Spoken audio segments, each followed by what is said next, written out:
Hey everybody, welcome to WithJosh.com. I am Josh Skinner. Today I'm eating at Quality on 3rd and Fairfax in Hollywood. Just ran into Renee Zellweger. She's still at the restaurant, probably eating with her agent or a lady friend. But to get down and dirty, I found my friend Rick, who is actually the senior reporter at the National Enquirer, who deals with celebrities like Renee all the time. Rick, thank you so much for being with Josh.com. You're welcome. It's a pleasure. I want to let you know that all the questions I will be asking you, they were actually sent to me via Twitter. Okay. So don't get mad at me. Nope. Get mad at them. Nope. Okay, so Rick, what exactly is the National Enquirer? Well, it's some people call it a supermarket tabloid. It's a tabloid, but it's a newspaper. You know, it's not the glossy Star magazine, Us Weekly type, but we do basically the same stories. I think we do them better. We dig into celebrities' lives, their private lives, and we report on it.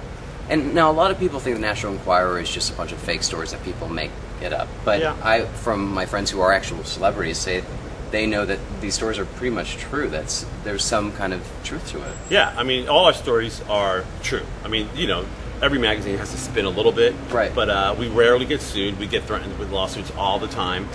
We break some big stories, political stories. There's a lot of gossip in there. There's stuff from sets of shows. We need, two sources for each story. Sometimes more than two sources. So they're coming from reliable sources, and it is what it is. A tabloid is a little bit more sensational, I guess. But, it's the truth. I swear. How did you get started into reporting? Well, I know you're a bartender at one time. I used to be a bartender, worked in video production, bartending, retail, and I started reviewing adult entertainment as a side job while I was bartending in Venice, and met somebody at a barbecue, and her husband worked for the Enquirer, was the bureau chief, and they tried me out as a reporter, and it turned out I had lots of contacts / sources from my bartending days, so I was a natural at it. Now, I know you broke the John Edwards baby daddy story. A lot of drama all over the news, and you knew about it before it was a national headline. Yeah. So you broke that story. How did you do that? Well, we do have a tip line, so tips come in, like Okay. any magazine, newspapers, daily papers. People call in with tips, like, the mayor of Martown's having an affair. Same thing with the Enquirer. We got a tip that Riel Hunter, who was the mistress of John Edwards, who was running for president at the time. I got this call in 2007 in September, and it was about email exchanges where Riel was admitting to the affair. And as soon as I got the call, I'm like, wow, this could be big, but you never know. Could be a hoax. Right. Checked it out, saw the emails, traced it all. We did the first story, and we didn't put her name in the story because she was a private citizen then, still is, I guess, but she's been in the news. And once the first story came out, we were flooded with other calls with people that had more information. So we broke the story. We busted John Edwards when he had a secret encounter with her at a hotel, and he was visiting his baby at one time, and there's a love child involved. He hasn't admitted that, but I can tell you here that it's true. It's his kid. I'll be proven right on that one as well. Well, the story in itself is kind of crazy. You were telling me that it played out just like a soap opera. Yeah, you can't get any better. I mean, it was like summer. It was like a summer novel. I mean, he's running for president. His wife's Elizabeth at home, dying of cancer, taking care of the kids. He has an affair with someone that he hires to be a videographer for his campaign. Has an affair with her. Gets her pregnant. We bust him. We find her, and she's pregnant. Then he he moves her out of New York to North Carolina, where he lives, and then he gets his loyal aide. His name is Andrew Young, not the Andrew Young, a guy who was still married with children, to say that he was the father of the kid.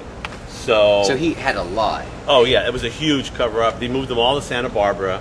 I mean, it was bound to blow up, and it did. And now Andrew Young's writing a book. He actually has come out and said he's not the father of the kid.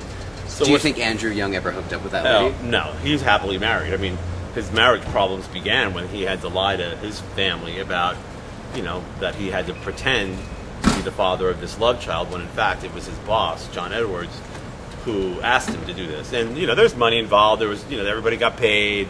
So it was a huge scandal. I mean, you could read all about it online. Well, congratulations. That's huge. Yeah, that was big. That was big. Hopefully there'll be other ones. What's your favorite story that you've been a part of? Well, wedding stories are good because you get to go out of town, usually Hawaii, Mexico. You go to these great resorts where the celebrities are usually staying, and you pretty much, I'm not a paparazzi, so you kind of observe, ask questions, talk to waiters, people in the salon, the massage people, and try to find out info. If you don't know who's getting married, which happens sometimes, you try to find out who the hell's planning this huge wedding. Right. So you stay in a great hotel. You're in a beautiful location. You get to relax and work at the same time. So it's kind of a pretty sweet gig. Now, do you ever feel guilty? I know some of the stories that you report, that the tips that you get are kind of like not disturbing, but just like stuff that people wouldn't want to know, like the girl from 90210.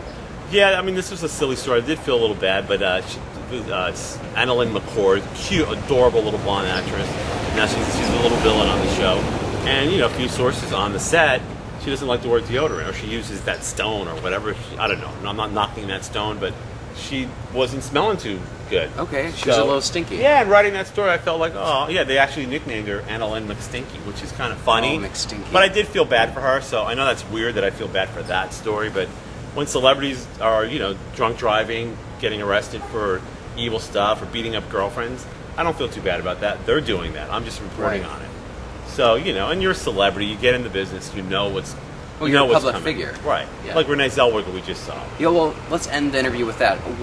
What's the gossip on Renee? Well, she's reportedly dating Bradley Cooper, who she's currently making a movie with. So, of course, I looked at her. She looks really, really thin. Yeah. I'm not saying anything, but she's really thin. Most actresses are. We're in the middle of an alley behind the restaurant, pardon the traffic.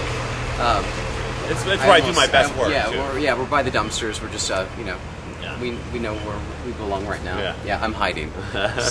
So Renee, Renee and Bradley. Yeah, so the normal things. You look to see if maybe there's an engagement ring thing on her finger, something like that. See who she's with. She's with a friend, a female friend, just having lunch. So there's no big thing there. It might be a little gossip item. She's having a healthy lunch. The chicken curried salad is pretty amazing. You didn't eat much of it, though. Yeah. I ate all of I'm it. working on it. Yeah. But, okay, cool. So what's next for you? Well, what am I working on right now? I'm always working on something. Patrick Swayze sadly passed away yesterday, so that's our big story right now. And we've been on that. People hate us for that stuff, but fans want to know. His fans, we got tons of letters. People, they love the guy. He was a great actor. Two great movies, Ghost and Dirty Dancing. People hate us for writing about it, but people buy it and they read it, and we're providing a service. Okay, my last question before we end. It's really interesting.